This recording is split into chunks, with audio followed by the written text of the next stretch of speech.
I would probably say a lot of peer pressure has to do with a lot of accidents within young people, along with probably some alcohol-related incidences. But then again, I think the menaces on the road are those really old women and men driving around.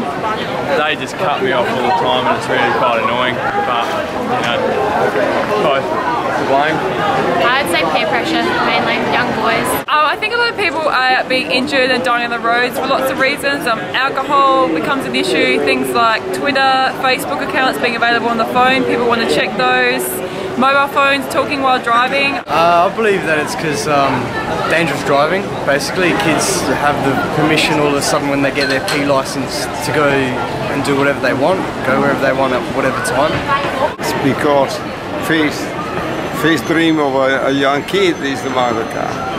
Second, to show that you can be a better shoemaker. And third, there's no fear in the young one as there is when you grow a bit older. Lack of experience. They think they can do everything, but they can't. And so they hit trees or lose it. I believe they don't concentrate. They lose concentration too easily. Stupidity and trying to show off in front of your mates. It's a big problem. It's a big problem because the driving age is too young. And since I was 16, which was around 20 years ago, they were saying they were going to take it to 18 to get your learners, etc. Now they've left it at 16. I think it's still 6 months probation, and then you can try to go get your P's. And I think personally that's way too young. It's got to be at 18, and alcohol levels should be 0 to the 21. I think they're invincible, a bit like me. Yeah. I'm joking. Because of speeding. Because of speeding. And alcohol. And drink driving. And drugs.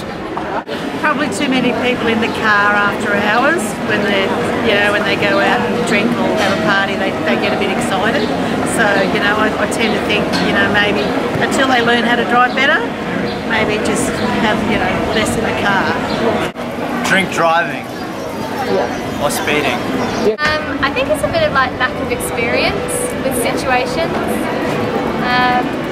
Probably, if you're in a group and there are other people in the car, it can force you to do difficult things and make difficult decisions.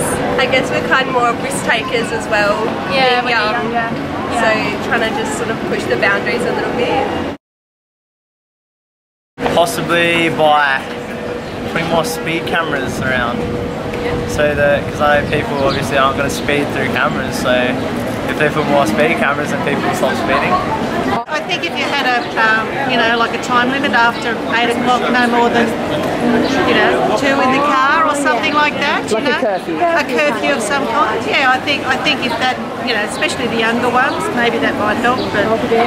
But really, it's them just learning to raise the age of drivers. So they're more mature. Yes. And respectful on the roads. Responsible. And responsible. Yeah, 16's a bit young, I reckon. 16. I reckon make it 18 like Melbourne. So if you eliminate all that and you get them to 18 years old as a minimum, one strike you're out policy until they're 21, especially with alcohol, or even excessive speeding if it's over 20 or 30 k's, whatever, there's no excuse for that. Yeah. Get them to 21, get them to realise that. And also those driver programs when they're early, go into their primary schools and show them what happens in accidents. Show them when a drink driver's 18, how it kills somebody and all that sort of stuff, and show what kind of effects it has on mums, dads, brothers, sisters, families, make them aware of it. Maybe limiting to like 2 in a car instead of 5. Restrict that to having 2 people per car only when people are on their P license. Making the renewal process of your license as you get older more frequent, as in you have to go and do extra testing. It's if you pass the age of 80 or 85, something like that, you have to go do that. But then within young people, I guess, I don't know what else you can really do. There's more education in all schools, not just public schools, but private as well. Is increase the fines, increase the penalties, and just keep promoting like no phones while you're driving, and lots more ads about that.